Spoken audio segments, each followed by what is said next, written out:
Model and actress Emily Ratajkowski is in a conflict with a former photographer of hers, and the fight is raising some interesting legal and especially ethical quandaries.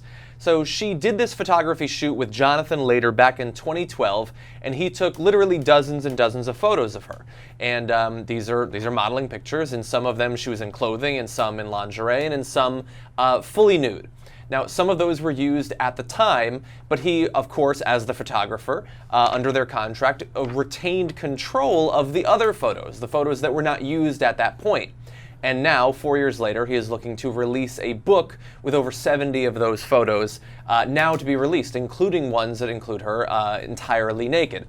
Not surprisingly, she's not very happy about this. After all, a lot can change in 4 years, and she said this on Twitter: "I've been resisting speaking publicly on the recently released photos by Jonathan Later to avoid giving him publicity.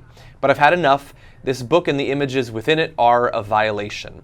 The book is going to be released as a collector's edition. He's going to be making at least $80 per book, and considering they include nude photos of one of the most attractive people in the world, he is probably going to make a good amount of money off of it. She went on to say this: "5 out of the now hundreds of released photos were used for what they were intended, an artful magazine shoot back in 2012. These photos being used without my permission is an example of exactly the opposite of what I stand for, women choosing when and how they want to share their sexuality and bodies." He responded by saying she was very, shall we say, comfortable with her body, and as far as shoots go, I would say it was fun. Now, that last quote from him, of course, makes me a little bit uncomfortable. He comes off as a bit of a creep there. The way, shall we say, comfortable with her body. Just say what you want to say.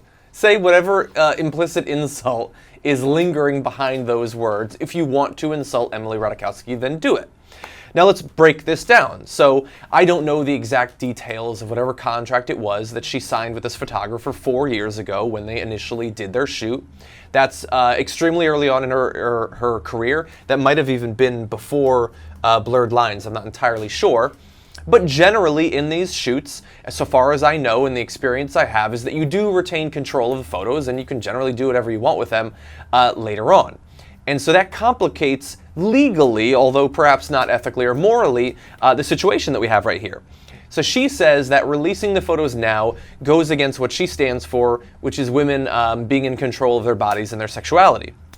And I can understand why she might say that. The idea is that she does not now want those photos to be released, and so she doesn't literally have control over her body and the fact that people are going to see it, since it's not up to her that they get released right now. Now, you could respond to that by saying, well, she did control her body when she took the photos and when she signed the contract. It was fully consensual, and she was fully in her right mind, and she made that decision. Now, how long should you be able to hold photos before you release them? That's a really interesting conversation. And I would say that when it comes to nude photos, there should perhaps be some sort of longer-term Snapchat functionality where you can release them at a certain point, but waiting a really long time, I would not be surprised to find out that this sort of case is more common, that conflict comes up from this sort of thing. It just seems like rife with potential conflict. Now, legally, he is more than likely fully within his rights to release these pictures, as any photographer might be in his same situation. But I'm not that interested in the legality of the situation. I'm interested in humanity and values. In Trump's America, after this election, I am trying to go to the foundation that our policies and what our priorities are in politics that we go for, and that is based on our values. And so let's talk about a person who knowingly releases nude pictures of a person for profit that they know the person doesn't want to be released. I think that we know what sort of person that is. We might understand his desire to make money, but we know that she should have more of a say in how her body is presented and who gets to see it and under what particular conditions. I mean, after all, he knows that he is hurting her in this. She has made very clear that she considers this to be a violation, and he is still going to do it. Now, you might say, well, at the end of the day, he's a photographer and he has to think about his business. Well, yes, he should think about his business. And unless he considers this to be the last big money haul that he's going to have, I imagine that this is going to be quite dangerous for him in his career. After all, the photographer-model relationship is based on trust. And while he might be within his legal rights to release the photos, if you were considering doing a shoot with Jonathan Later in the future, wouldn't you be a little bit concerned about this?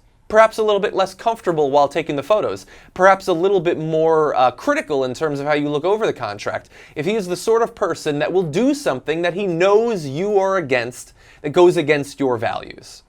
Whether you are speaking purely ethically or pragmatically, this seems like a bad move for him, and I can totally understand where she's coming from in wanting the photos not to be released. We have to be a little bit more empathic, even if it means that we lose out on money. If what we're doing is obviously going to hurt someone in a very significant and understandable way, we should have compassion for that person. We should have empathy for that person and not seek to profit, quite literally in a monetary sense, off of their misfortune and their negative feelings. And it looks like in this case, that is exactly what is happening.